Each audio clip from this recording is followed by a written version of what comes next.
Bienvenidos a Filosofía en tiempos de no filosofía, un espacio de reflexión profunda sobre el pensamiento filosófico. En la actualidad, un programa dirigido por Filosofía Tierra.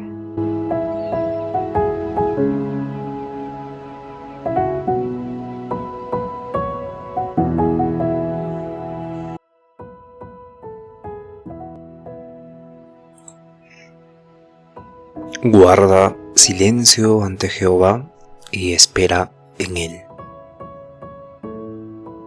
Salmo 91, 13.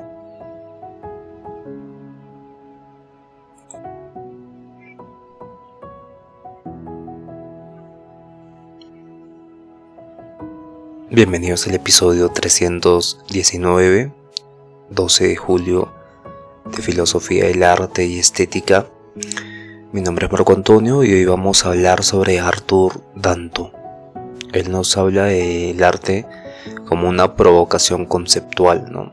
Porque vimos ya como el arte no solo representaba la realidad o imitaba la realidad o quería expresar lo abstracto, sino que se convierte en algo vivencial, ¿no? Muchas veces en una crítica hacia la sociedad moderna y claro, se convierte en algo más que arte, ¿no? Y con Arthur Danto podemos ver que parte de una experiencia concreta, ¿no? De que visita la exposición de Andy Warhol, claro, es Andy Warhol, y en la que se mostraban cajas de brillo que eran visualmente idénticas a las que se encontraban en los supermercados, ¿no? Y entonces esta experiencia lo lleva a plantearse una pregunta clave, ¿no? ¿Cómo es posible que dos objetos físicamente idénticos, sean uno mismo, ¿no? Y claro, ¿cómo puede ser esto una obra de arte y el otro un simple objeto comercial, ¿no? ¿Cómo es esto posible? Recordemos que Arthur Danto es estadounidense y vivió en el siglo XX y es un filósofo que critica el arte de este siglo, ¿no? Y claro, en la exposición de Andy Warhol y esta cajas de brillo propone que lo que convierte algo en arte no es su apariencia, sino tampoco es la técnica, ni tampoco el placer estético, ni tampoco lo significativo que pueda ser para la sociedad, sino que es el contexto filosófico, ¿no? Es el contexto conceptual en la que está creada este arte, en este objeto creado, ¿no? Y el arte entonces ya no se define por su forma externa, sino por esta intención del artista, ¿no? Por su relación con esta historia del arte. Y para Danto el arte se ha convertido en esta provocación conceptual, ¿no? Una manera de explorar nuevas ideas, cuestionar valores, replantear lo que consideramos bello, significativo, artístico, ¿no? Y ya no se trata solamente de representar el mundo, sino de poner en crisis nuestras categorías mentales y culturales, ¿no? Y en este sentido hay un compromiso de abrir espacios para nuevas interpretaciones y generar pensamiento, ¿no? Y claro, Danto señala que hemos entrado en una era poshistórica del arte, en la que ya no hay estilos dominantes, ni una dirección obligatoria para concebir el arte, sino que se convierte en algo, una posibilidad amplia del todo, ¿no? Donde todo es posible, lo bello, lo feo, lo figurativo, lo conceptual, lo manual, lo industrial, y así se convierte el arte en una pregunta filosófica, ¿no? Más que en algo estético, se vuelve en esta pregunta filosófica, y claro, que exige que pensar implique el contexto, implique la interpretación, implique la intención, y de esta forma tanto reubica el arte en el terreno del pensamiento y la crítica más que en algo contemplativo, ¿no? Y claro, por llevarlo a este terreno del pensamiento, transforma el arte en una herramienta para cuestionar la realidad misma, ¿no? Y claro, usa la teoría del mundo del arte, ¿no? El mundo del arte no es posible que se entienda cuando convertimos un objeto en una obra de arte sin considerar esta parte, este contexto intelectual, ¿no? Este contexto cultural que el objeto va a representar. El mundo del arte es precisamente ese contexto. No es en sí la obra, sino es el contexto, porque está influido por discursos, instituciones, teorías, prácticas que enmarcan la interpretación, la validación de ese arte, ¿no? Y él está formando artistas, no está formando, ¿no? Sino que este propio mundo del arte forma críticos, curadores, museos, galerías, historiadores, filósofos, y claro, todos los hacen en este contexto de debates, tradiciones culturales y teorías estéticas, y en este entorno del mundo del arte los objetos adquieren un estatus artístico, ¿no? Y no son no por estas cualidades físicicas que tienen de estar ahí, de ser artes, una obra de arte, sino por sus interpretados, ¿no?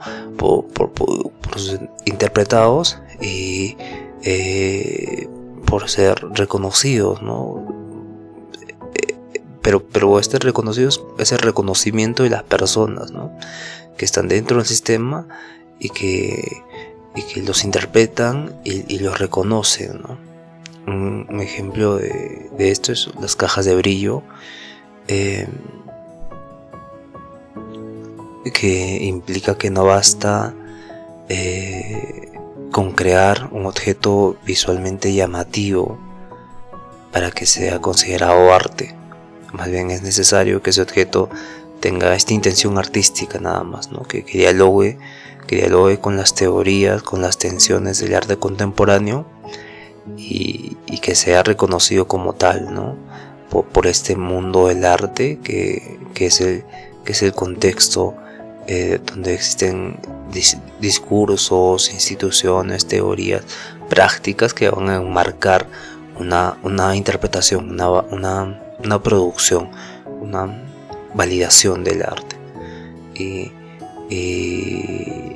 Y claro, se lo inscribe este mundo del arte en una historia del arte, ¿no? Que es la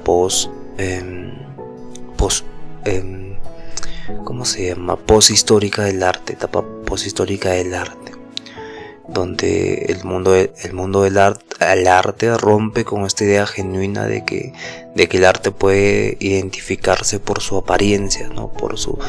Porque tiene alguna propiedad intrínseca de ella misma, sino por el contrario, Dante ve que una obra de arte es un objeto más de una interpretación dentro de un contexto histórico y un contexto cultural que conlleva a discutir el concepto de esa obra de arte, ¿no?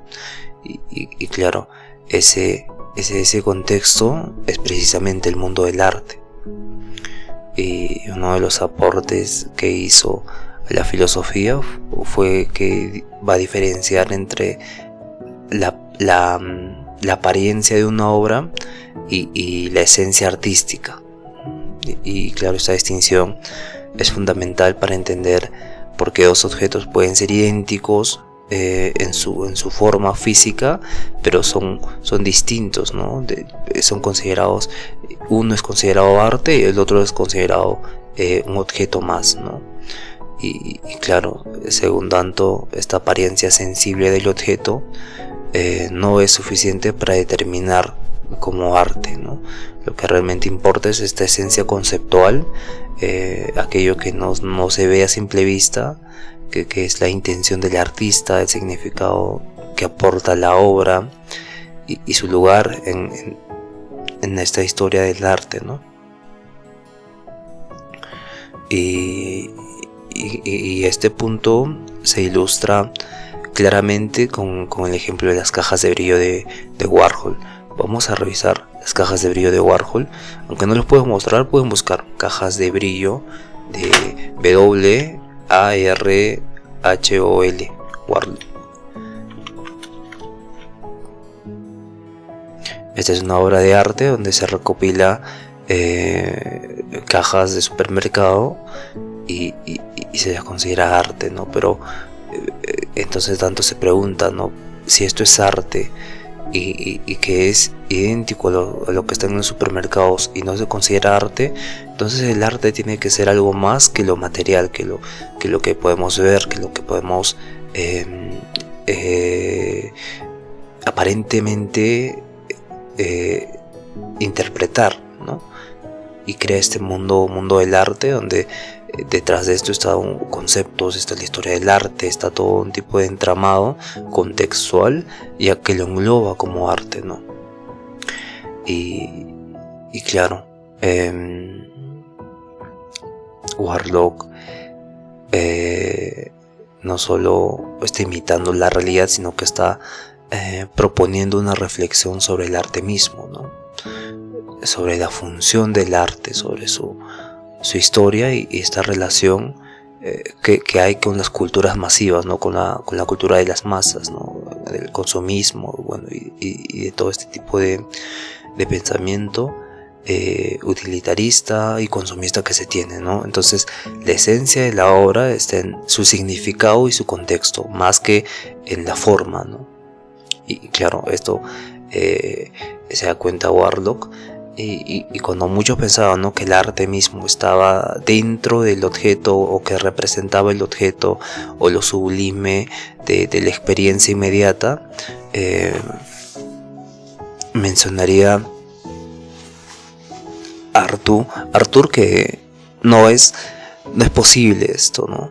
Sino que el arte moderno, bueno, hablamos del arte moderno, el arte moderno refleja lo artístico en su contexto, en este mundo del arte. Y claro, Arthur Danto menciona que una obra de arte encarna una interpretación, pero no es al revés, ¿no? No es que la interpretación se encarne en la obra, sino que la obra de arte va a encarnar una interpretación. Y que esta interpretación es parte constructiva de su ser, ¿no? Una pintura, una escultura, un objeto solo se convierte en arte cuando son leídos como portadores de sentido, ¿no? Cuando su apariencia es comprendida dentro de una estructura contextual que le da profundidad. Y esta idea marca un quiebre con las nociones clásicas y modernistas, ¿no?, que asocian el arte con la belleza, con la expresión, con la habilidad técnica. Y el arte ya no es lo que se ve, sino es lo que se comprende, ¿no?, lo que se interpreta.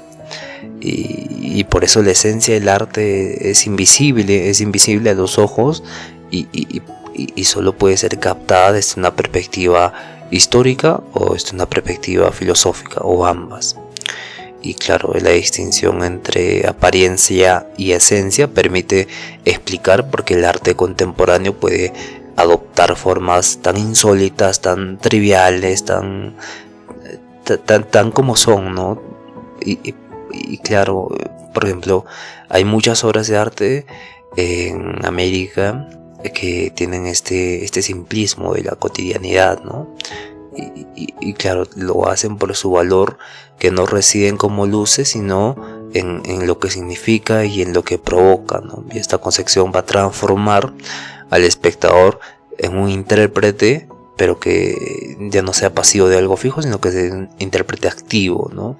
Y convierte al arte en un medio de pensamiento más que en la contemplación. Y claro, es el fin del arte como una narrativa histórica de mímesis, de este progreso lineal que se tenía del arte, ¿no? Y que evolucionaba, que se perfeccionaba más con técnicas y demás, ¿no? Y claro, la historia del arte entendida como este proceso lineal progresivo llega a su fin, ¿no? Y esta afirmación que tanto propondría no significa que ya no se hagan obras de arte, sino que ha terminado la manera específica de concebir qué es el arte, ¿no? O en este caso específicamente la historia del arte. Y porque estas vienen de sucesiones donde estaban los estilos, los movimientos y que avanzaban hacia una meta, ¿no? Que era la estética, y con esta institucionalización del arte se volvían algo formal, ¿no? Y que claro, se rompe cuando deja de ser en este sentido, deja de ser lo aparente, lo que está junto con la esencia, ¿no? La obra de arte termina siendo antes algo que reflejaba con Hegel vimos esto, ¿no? Que reflejaba lo divino, ¿no? Y que el espíritu absoluto se manifestaba en la obra de arte. Y claro, deja de ser así y toma la idea de Hegel, ¿no? De quien había declarado el fin del arte cuando separaba el arte clásico y el arte romántico del arte. Siempre se me olvida este primer arte de Hegel. No debería pasar esto. Este arte antiguo, mítico, el arte mítico de los egipcios, de Mesopotamia y demás, ¿no? Hegel pensaba que el verdadero arte que reflejaba el espíritu absoluto era el arte clásico, ¿no? Pero este arte clásico había dejado de representar, el arte clásico no, evoluciona el arte romántico, que básicamente es de la modernidad, y rompe con esa función del arte que era representar el espíritu absoluto, ¿no? O la divinidad. Y claro, ahí le pone un fin al arte Hegel. Y rescata que lo que ahora refleja el espíritu absoluto es la filosofía o la religión. Y en este sentido, el arte ya no podía expresar adecuadamente el espíritu absoluto de una época, ¿no? Y claro, Arthur Danto toma este concepto y reformula esta idea para la contemporaneidad, ¿no? Donde el arte ya no necesita seguir una evolución ni responder a un canon determinado, ¿no? No hay una dirección obligatoria ni un estilo dominante en esta contemporaneidad que estamos. Vivimos en lo que él llama la poshistoria del arte. Estamos en una poshistoria del arte y claro, esta transformación radical, donde pasamos del arte clásico, del arte medieval, del renacimiento, del arte del impresionismo, del cubismo, del expresionismo abstracto, y claro, cada etapa parecía superior a la anterior, ¿no? En complejitud, en profundidad. Sin embargo, en el arte contemporáneo esta lógica ha colapsado y ya no hay un siguiente paso, ¿no? Un siguiente paso necesario o un siguiente estadio, sino que todo es posible ahora, ¿no? Entonces el momento clave que simboliza este fin de la historia narrativa para Danto fue la irrupción del arte pot, ¿no? De este arte pot que ocurre con Warhol, ¿no? Las cajas de brillo de Warhol, que pues, pone en crisis la idea de originalidad, que pone en crisis la idea de estilo propio, de progreso artístico, ¿no?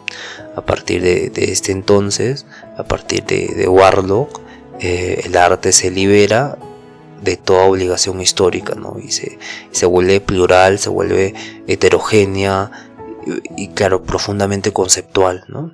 Y en este fin del arte no termina como un final trágico, ¿no? Sino termina siendo una liberación completa para todos los artistas, ¿no? Ahora ellos pueden crear desde cualquier tradición, desde cualquier técnica, desde cualquier perspectiva, ¿no? Ya no están obligados a pertenecer a una escuela o a romper con la anterior, sino que esta pluralidad hace que el juicio artístico ya no dependa de criterios técnicos, de criterios formales, sino de criterios interpretativos, criterios conceptuales, ¿no?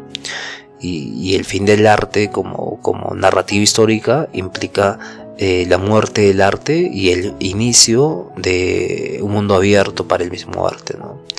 Y claro, él denomina esto la historia era poshistórica del arte, ¿no? Y que se convierte en este campo abierto donde lo importante no es el estilo, sino el pensamiento que la obra va a expresar. Y claro, el arte se convierte en esta filosofía encarnada, ¿no?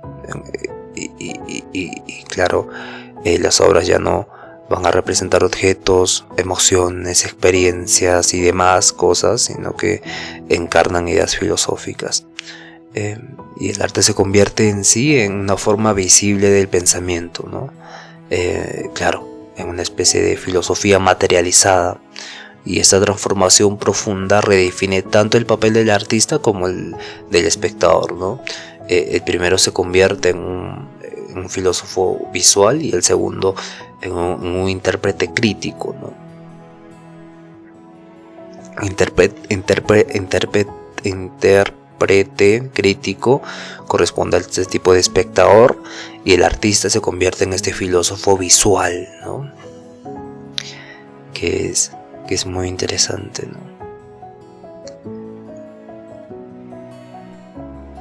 Me recordó a una persona que tiene esta profundidad en cómo habla,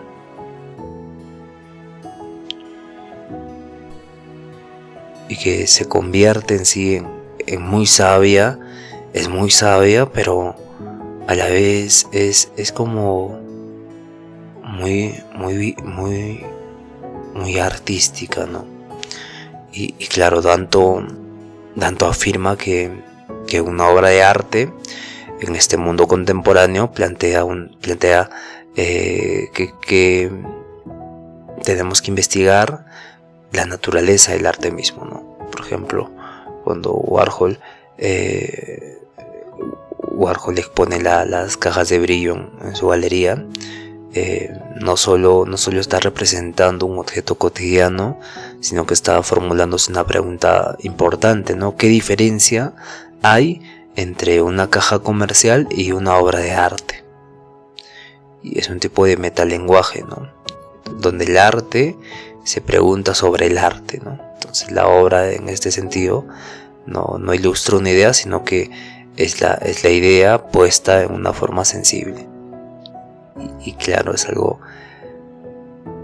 muy profundo. Bueno, toda la metalingüística es profunda, ¿no? Pero cuando se la materializa con el arte, se vuelve mucho más profunda, ¿no? Porque es más entendible. Y claro, esto implica una redefinición del concepto del arte, ¿no?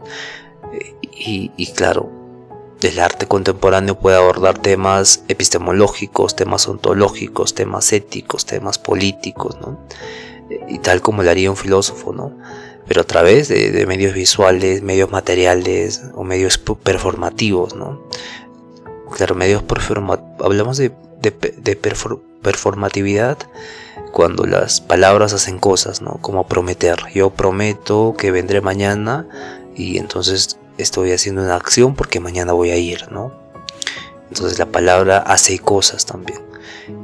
Y en este caso los artistas también tienen este medio, esta herramienta para hacer arte, ¿no? Arte performativo.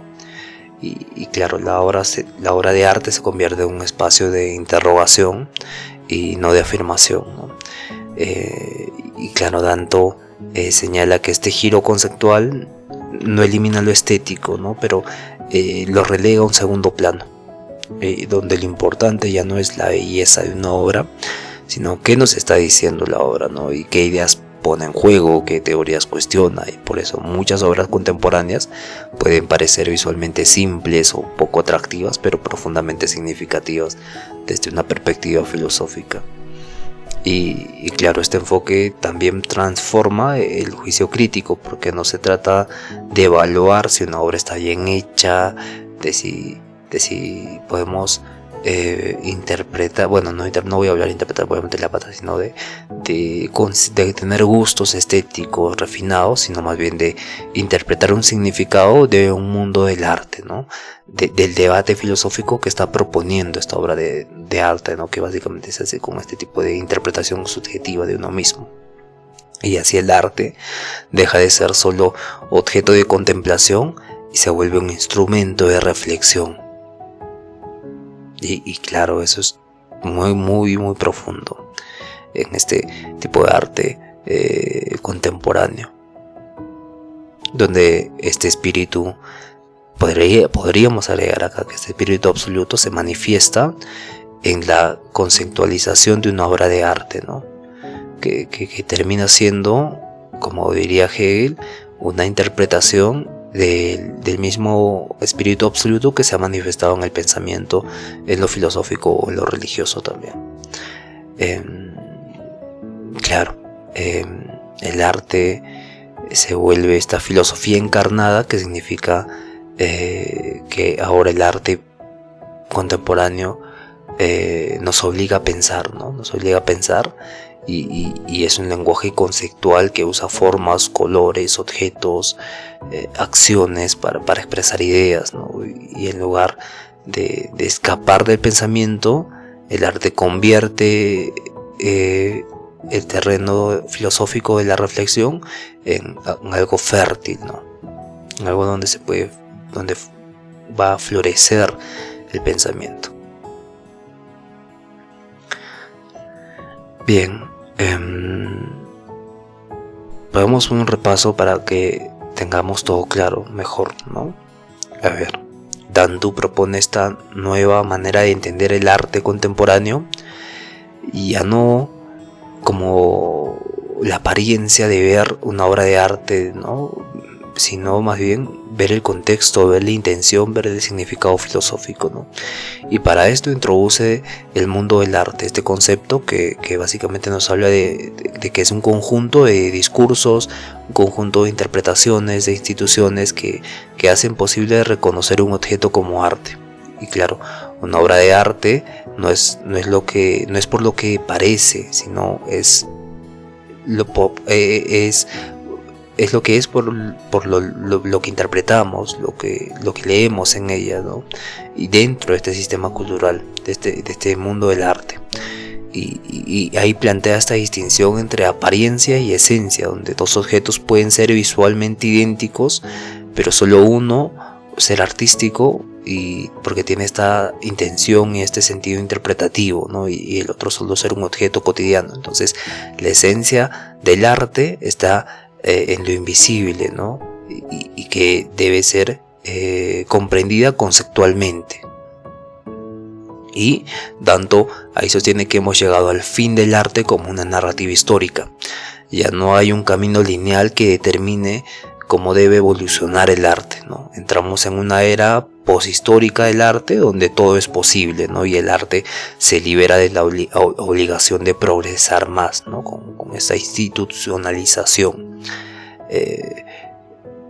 Bien, entonces Danto afirma que el arte actual es una filosofía encarnada, ¿no? No es simplemente el arte en apariencia, sino que plantea preguntas, plantea ideas, plantea problemas filosóficos, pero en forma visual o también en forma material, ¿no? Dependiendo del arte. Entonces, eso es la filosofía encarnada de Arthur Danto. Bien, es interesante, ¿no? Cómo pasamos de que el arte ya no se limite a provocar placer estético, sino que provoca reflexión, provoca expandir los límites de lo que entendemos por arte y a la vez de lo que entendemos por las ideas filosóficas, ¿no? Por ampliar más este sentido de reflexión. Y claro, lo profundo de esto es que reflexionamos sobre qué es el arte, ¿no? Expandimos los límites de qué entendemos por arte. Bien, gracias por escuchar. Nos vemos el día de mañana, que vamos a tratar a Walter Benjamin y el aura y la reproductividad técnica, que va a combinar, ¿no? El arte y la técnica y la política. Y nada, nos vemos el día de mañana. Cuídense todos. Un fuerte abrazo. Conózcanse a sí mismos.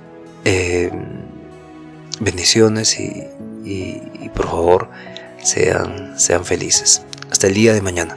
Cuídense.